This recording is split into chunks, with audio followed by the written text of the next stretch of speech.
11A kelompok 8 jurusan Kesehatan Masyarakat akan menjelaskan materi tentang kewarganegaraan yang berjudul Bagaimana Dinamika Historis dan Urgensi Wawasan Nusantara sebagai Konsepsi dan Pandangan Kolektif Kebangsaan Indonesia dalam konteks pergaulan dunia.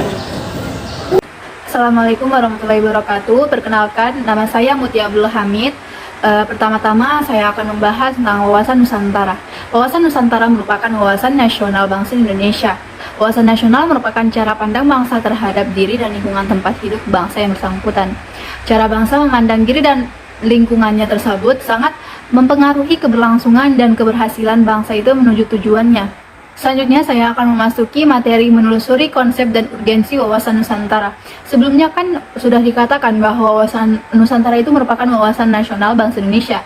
Namun demikian timbul pertanyaan, apa arti wawasan Nusantara dan apa pentingnya bagi kehidupan berbangsa dan bernegara Indonesia? Terdapat beberapa pengertian wawasan Nusantara menurut para ahli. Yang pertama, menurut Hasnan Habib, wawasan Nusantara adalah kebulatan wilayah nasional termasuk satu kesatuan bangsa, satu tujuan dan tekad perjuangan, dan satu kesatuan hukum, satu kesatuan sosial budaya, satu kesatuan ekonomi, dan satu kesatuan hankam. Yang kedua, menurut Wan Usman, wawasan Nusantara adalah cara pandang bangsa Indonesia mengenal diri dan tanah airnya sebagai negara kepulauan dengan semua aspek kehidupan yang beragam. Kata Nusantara sendiri secara historis bermula dari bunyi Sumpah Palapa dari Pati Gajah Mada yang diucapkan dalam upacara pengangkatannya sebagai Mahapati di Kerajaan Majapahit tahun 1336 Masehi. Tertulis di dalam kitab Pararaton. Bunyi sumpah tersebut dengan arti Gajah Madapati Gajah Madapati Amangkubumi tidak ingin melepaskan kuasa. Iya, Gajah Mada, jika telah mengalahkan Nusantara, saya baru akan melepaskan kuasa. Jika mengalahkan Buron, Seran, Tanjung Pura, Haru, Pahang, Dampo, Bali, Sunda, Palembang, Tumasik, demikianlah saya baru akan melepaskan kuasa. Meskipun juga tampak bahwa bangsa Indonesia itu terdiri dari beragam suku dengan latar belakang yang berbeda, kita juga memandang bangsa Indonesia itu tetap merupakan satu kesatuan. Jadi, bangsa Indonesia itu memandang wilayah berikut bangsa yang ada di dalamnya sebagai suatu kesatuan. Itulah esensi atau hakikat dari wawasan Nusantara. Hakikat atau esensi wawasan Nusantara adalah persatuan bangsa dan kesatuan wilayah. Berikut adalah rumusan wawasan Nusantara dalam GBHN 1998. Wawasan Nusantara adalah cara pandang dan sikap bangsa Indonesia mengenai diri dan lingkungannya dengan mengutamakan persatuan dan kesatuan bangsa serta kesatuan wilayah dalam penyelenggaraan kehidupan bermasyarakat, berbangsa, dan bernegara. Assalamualaikum warahmatullahi wabarakatuh. Perkenalkan, nama saya Rizka Mustafa. Di sini saya akan menjelaskan bab 8, yaitu bagaimana dinamika historis dan urgensi wawasan Nusantara sebagai konsepsi dan pandangan kolektif kebangsaan Indonesia dalam konteks pergaulan dunia. Di sini saya akan menjelaskan bagian B, yaitu menanya alasan mengapa diperlukan wawasan Nusantara.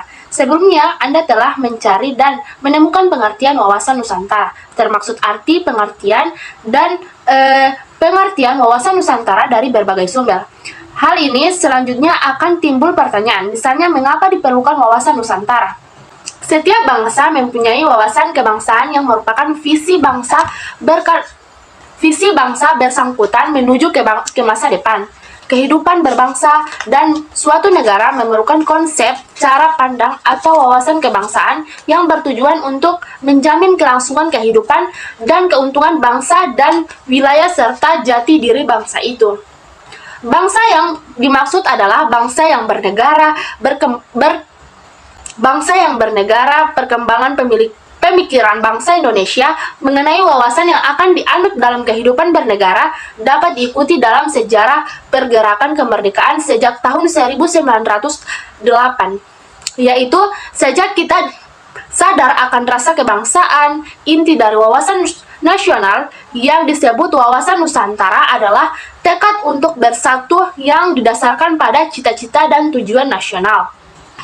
Dengan demikian, wawasan Nusantara berperan untuk membimbing bangsa Indonesia dalam menyelenggarakan kehidupan serta berbagai rambut-rambut dalam perjuangan mengisi kemerdekaannya. Wawasan Nusantara sebagai cara pandang mengajarkan bagaimana pentingnya membimbing persatuan dan kesatuan dalam segenap aspek kehidupan bangsa dan negara dalam mencapai tujuan dan cita-citanya. Secara keadaannya, isi nilai-nilai wawasan Nusantara telah tertuang dalam dasar negara yaitu Pancasila dan pembukaan Undang-Undang Dasar 1945. Dorongan yang melahirkan kebangsaan Indonesia bersumber dari perjuangan untuk mewujudkan kemerdekaan. Wawasan Nusantara Indonesia menolak segala diskriminasi suku, ras, asal-usul, keturunan, warna kulit, kedaerahan, golongan agama, dan kepercayaan kepada Tuhan Yang Maha Esa. Kedudukan maupun status sosial, konsep kebangsaan kita bertujuan membangun dan mengembangkan persatuan dan kesatuan. Adapun nilai-nilai kebangsaan yang terwujud dalam persatuan dan kesatuan bangsa memiliki 6 dimensi manusia yang bersifat berdasarkan fungsional atau fundamental, yaitu yang pertama yaitu penghargaan terhadap harta dan martabat manusia sebagai makhluk ciptaan Tuhan Yang Maha Kuasa. Yang kedua yaitu tekad bersama untuk berkehidupan kebangsaan yang bebas, merdeka, dan bersatu. Yang ketiga yaitu cinta akan tanah air dan bangsa. Yang keempat yaitu demokrasi atau kedaulatan rakyat. Yang kelima yaitu kesetiakawanan sosial. Yang keenam atau yang terakhir yaitu masyarakat adil dan makmur. Wawasan Nusantara berfungsi sebagai pedoman motivasi atau dorongan serta rambut-rambut dalam menentukan segala kebijaksanaan, keputusan, tindakan, dan perbuatan bagi penyelenggaraan negara di tingkat pusat dan daerah, maupun bagi seluruh rakyat Indonesia dalam kehidupan bermasyarakat, berbangsa, dan bernegara. Terima kasih. Assalamualaikum warahmatullahi wabarakatuh. Perkenalkan, nama saya Maula Chandra Saputri Marada. Saya dari kelas A, jurusan Kesehatan Masyarakat. Di sini saya akan menjelaskan materi bagian C yang berjudul menggali sumber historis, sosiologis, dan politik tentang wawasan Nusantara. Ada sumber historis, sosiologis, dan politis terkait dengan munculnya konsep wawasan Nusantara. Sumber-sumber itu melatar belakangi berkembangnya konsepsi wawasan Nusantara. Yang pertama yaitu latar belakang historis wawasan Nusantara. Lahirnya konsepsi wawasan Nusantara bermula dari Perdana Menteri Insinyur Haji Juanda Kartawijaya yang pada tanggal 13 Desember 1957 mengeluarkan deklarasi yang selanjutnya dikenal sebagai Deklarasi Juanda.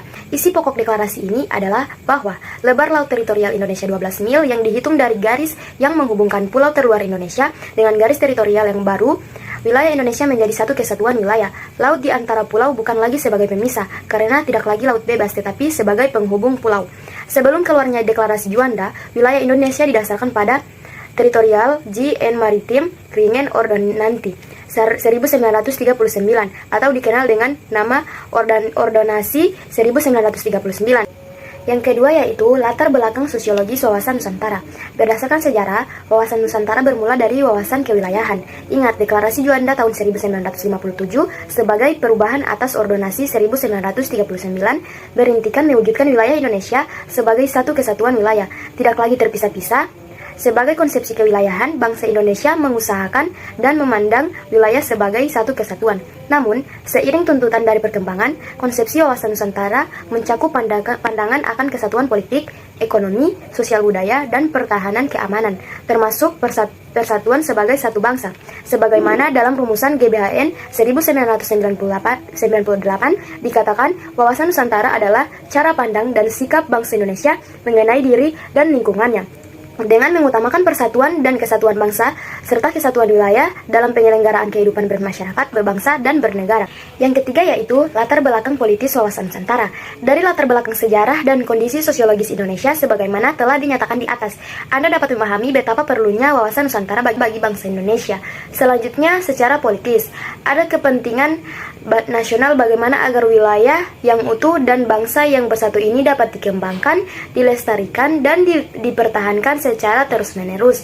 Kepentingan nasional itu merupakan turunan lanjut dari cita-cita nasional, tujuan nasional, maupun visi nasional.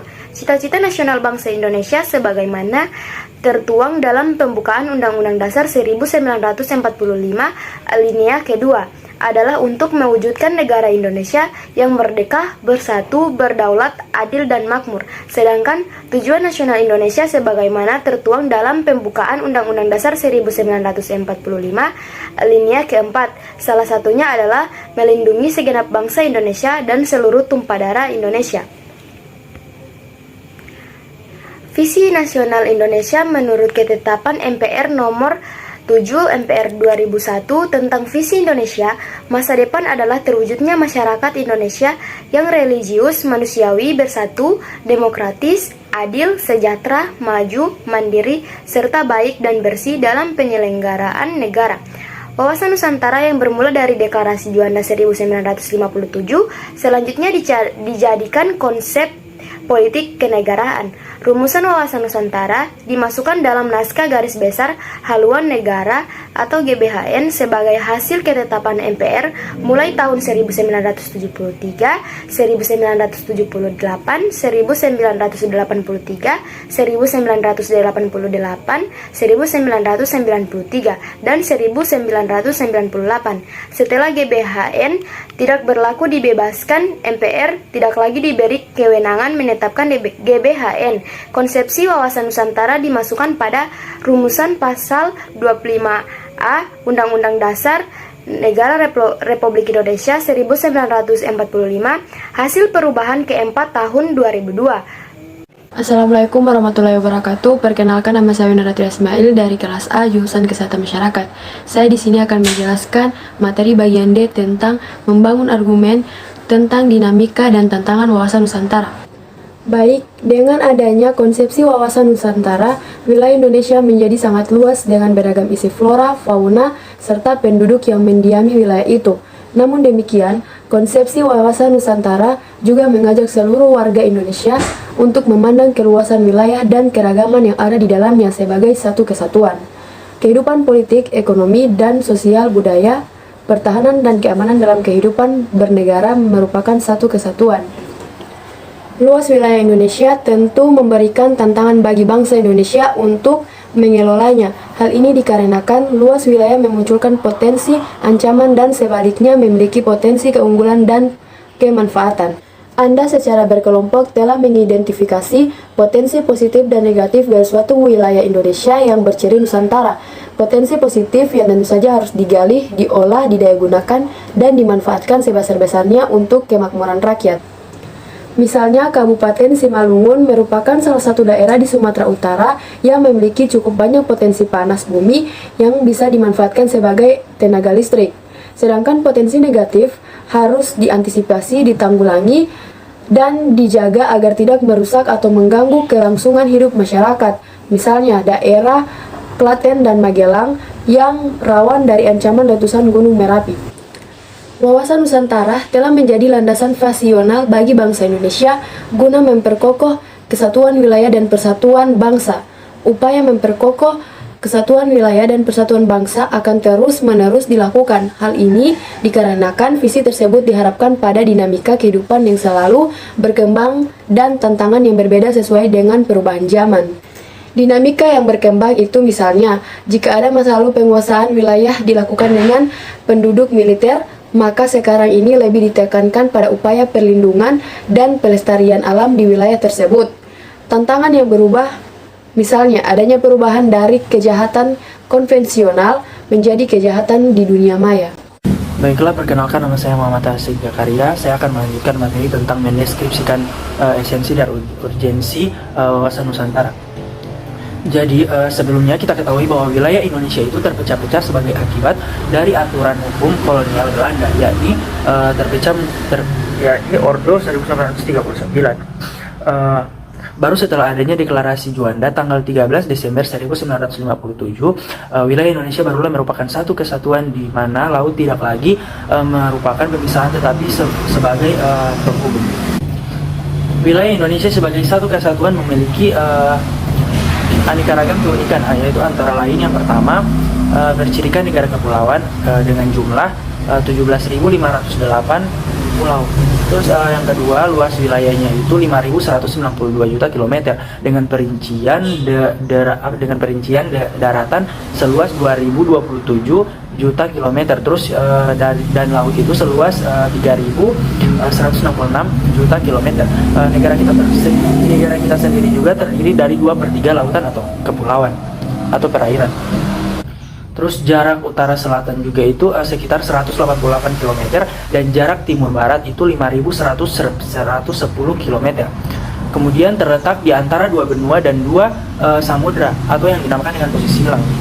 Yang kelima yaitu terletak pada garis khatulistiwa. Baik, selanjutnya wawasan Nusantara yang pada awalnya dikenal sebagai konsepsi kewilayahan, kemudian berkembang menjadi konsepsi kebangsaan. Bangsa Indonesia dikenal sebagai bangsa yang heterogen. Heterogenitas bangsa Indonesia ditandai dengan keragaman suku, agama, ras, dan kebudayaan. Bangsa yang heterogen juga atau yang beragam ini juga harus mampu bersatu. Kemudian bangsa Indonesia sebagai kesatuan juga memiliki keunikan, yakni yang pertama memiliki keragaman suku, yakni sekitar 1128 suku bangsa, itu melalui data BPS tahun 2010. Kemudian yang kedua memiliki jumlah penduduk yang besar, sekitar 242 juta, itu melalui Bank Dunia tahun 2011. Kemudian yang ketiga memiliki keragaman ras, memiliki keragaman agama, dan memiliki keragaman kebudayaan sebagai konsekuensi dari keragaman suku bangsa. Baik, kemudian konsep wawasan Nusantara menciptakan pandangan bahwa Indonesia sebagai satu kesatuan wilayah merupakan satu kesatuan politik, sosial, dan budaya, serta ekonomi, serta pertahanan dan keamanan. Kemudian pandangan demikian penting karena sebagai landasan visional bangsa Indonesia terutama dalam melaksanakan pembangunan. Baik, selanjutnya yang pertama perwujudan Kepulauan Nusantara sebagai satu kesatuan politik. Jadi di sini saya hanya mengambil satu makna saja, yaitu bahwa kedaulatan wilayah nasional dengan segala isi dan kekayaan merupakan satu kesatuan wilayah, wadah, ruang hidup, dan kesatuan matra seluruh bangsa, serta menjadi modal dan milik bangsa itu bersama. Kemudian yang kedua itu perwujudan Kepulauan Nusantara sebagai satu kesatuan ekonomi. Saya hanya mengambil satu contoh juga bahwa kekayaan wilayah Nusantara baik potensial maupun efektif adalah modal dan milik bangsa bersama, dan bahwa keperluan hidup sehari-hari harus tersedia merata di seluruh wilayah tanah air. Yang ketiga yaitu perwujudan Kepulauan Nusantara sebagai satu kesatuan sosial budaya, yaitu maknanya bahwa masyarakat Indonesia adalah satu. Kehidupan bangsa harus merupakan kehidupan bangsa yang serasi dengan tepat tingkat kemajuan masyarakat yang sama, merata, dan seimbang, serta adanya keselarasan kehidupan yang sesuai dengan tingkat kemajuan bangsa. Kemudian yang keempat yaitu perwujudan Kepulauan Nusantara sebagai satu kesatuan ketahanan dan keamanan. Maknanya yaitu bahwa ancaman terhadap satu pulau atau satu daerah pada hakikatnya merupakan ancaman terhadap seluruh bangsa dan negara. Implementasi wawasan Nusantara dalam kehidupan pertahanan dan keamanan akan menumbuhkan rasa kesadaran cinta tanah air dan bangsa, yang lebih lanjut akan membentuk sikap bela negara pada setiap warga negara itu sendiri. Kesadaran dan sikap cinta tanah air dan bangsa serta bela negara ini menjadi modal utama yang akan menggerakkan partisipasi setiap warga negara dalam menghadapi setiap bentuk ancaman. Kemudian di sini ada pajak. Pajak merupakan salah satu sumber penerimaan negara. Kenapa? Karena sekarang pajak merupakan sumber utama penerimaan dari negara yang digunakan untuk membiayai pengeluaran negara. Oleh karena itu, pajak sangat dominan dalam menopang pembangunan nasional. Kemudian saya akan memberikan gambar, atau saya akan menunjukkan gambar tentang proporsi kontribusi pajak sebagai sumber utama penerimaan negara.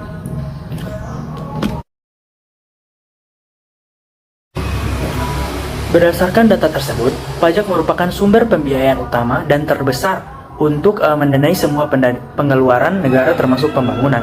Kemudian pajak juga memiliki fungsi anggaran, berfungsi untuk membiayai pengeluaran negara atau fungsi anggaran. Jadi oleh karena itu sangat penting untuk kesadaran warga atau kita sendiri untuk khususnya yang telah berkategorikan wajib untuk membayar pajaknya sebagai bentuk kontribusi warga negara untuk membiayai pembangunan negara. Baik, terima kasih, itulah penyampaian dari saya. Lebih dan kurangnya mohon dimaafkan. Wabillahi taufiq wal hidayah. Wassalamualaikum warahmatullahi wabarakatuh. Baiklah, itulah penjelasan dari kelompok kami. Lebih dan kurangnya mohon dimaafkan. Wabillahi taufiq wal hidayah. Assalamualaikum warahmatullahi wabarakatuh.